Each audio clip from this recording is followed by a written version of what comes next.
सबसे बड़ा पुण्य। एक राजा बहुत बड़ा प्रजापालक था, हमेशा प्रजा के हित में प्रयत्नशील रहता था। वह इतना कर्मठ था कि अपना सुख ऐशो आराम सब छोड़कर सारा समय जन कल्याण में ही लगा देता था। यहाँ तक कि जो मोक्ष का साधन है अर्थात भगवत भजन, उसके लिए भी वह समय नहीं निकाल पाता था। एक सुबह राजा वन की तरफ भ्रमण करने के लिए जा रहा था कि उसे एक देव के दर्शन हुए। राजा ने देव को प्रणाम करते हुए उनका अभिनंदन किया और देव के हाथों में एक लंबी चौड़ी पुस्तक देखकर उनसे पूछा, महाराज आपके हाथ में यह क्या है? देव बोले, राजन, यह हमारा बही खाता है, जिसमें सभी भजन करने वालों के नाम हैं। राजा ने निराशायुक्त भाव से कहा, कृपया देखिए तो इस किताब में कहीं मेरा नाम भी है या नहीं। देव महाराज किताब का एक एक पृष्ठ उल्टने लगे, परंतु राजा का नाम कहीं भी नजर नहीं आया। राजा ने देव को चिंतित देखकर कहा, महाराज आप चिंतित ना हो, आपके ढूंढने में कोई भी कमी नहीं है। वास्तव में यह मेरा दुर्भाग्य है कि मैं भजन कीर्तन के लिए समय नहीं निकाल पाता और इसीलिए मेरा नाम यहाँ नहीं है।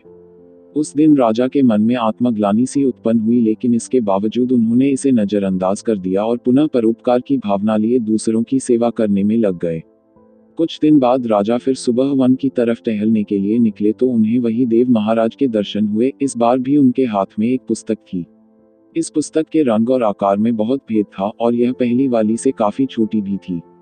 राजा ने फिर उन्हें प्रणाम करते हुए पूछा, महाराज आज कौन सा बही खाता आपने हाथों में लिया हुआ है? देव ने कहा, राजन, आज के बही खाते में उन लोगों का नाम लिखा है जो ईश्वर को सबसे अधिक प्रिय हैं। राजा ने कहा, कितने भाग्यशाली होंगे वे लोग, निश्चित ही वे दिन रात भगवत भजन में लीन रहते होंगे। क्या इस पुस्तक में कोई मेरे राज्य का भी नागरिक है? उद्धरण चिन्ह। देव महाराज ने बही खाता खोला और ये क्या, पहले पन्ने पर पहला नाम राजा का ही था। राजा ने आश्चर्यचकित होकर पूछा, महाराज मेरा नाम इसमें कैसे लिखा हुआ है? मैं तो मंदिर भी कभी कभार ही जाता हूँ। देव ने कहा, राजन, इसमें आश्चर्य की क्या बात है?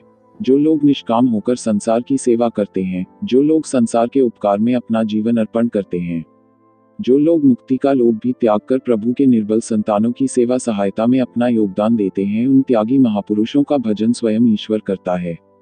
ए राजन, तू मत पछता कि तू पूजा पाठ नहीं करता, लोगों की सेवा कर, तू असल में भगवान की ही पूजा करता है।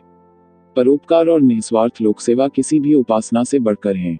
देव ने वेदों का उदाहरण देते हुए कहा, कुर्वन्नेवेह कर्माणि जिजीविषेच्छ समाह एवान्त्वापनान्यतोऽस्ति व कर्म लिप्यते नरे। अर्थात कर्म करते हुए 100 वर्ष जीने की इच्छा करो तो कर्मबंधन में लिप्त हो जाओगे। राजन, भगवान दीनदयालु हैं, उन्हें खुशामद नहीं भाती बल्कि आचरण भाता है। सच्ची भक्ति तो यही है कि परोपकार करो, दीन दुखियों का हित साधन करो। अनाथ, विधवा, किसान व निर्धन आज अत्याचारियों से सताए जाते हैं, इनकी यथाशक्ति सहायता और सेवा करो और यही परम भक्ति है। राजा को आज देव के माध्यम से बहुत बड़ा ज्ञान मिल चुका था और अब राजा भी समझ गया कि परोपकार से बड़ा कुछ भी नहीं और जो परोपकार करते हैं वही भगवान के सबसे प्रिय होते हैं। मित्रों, जो व्यक्ति निस्वार्थ भाव से लोगों की सेवा करने के लिए आगे आते हैं, परमात्मा हर समय उनके कल्याण के लिए यत्न करता है। हमारे पूर्वजों ने कहा भी है, परोपकाराय पुण्याय भवति, अर्थात दूसरों के लिए जीना, दूसरों की सेवा को ही पूजा समझकर कर्म करना, परोपकार के लिए अपने जीवन को सार्थक बनाना ही सबसे बड़ा पुण्य है। और जब आप भी ऐसा करेंगे तो स्वतः ही आप वही ईश्वर के प्रिय भक्तों में शामिल हो जाएंगे।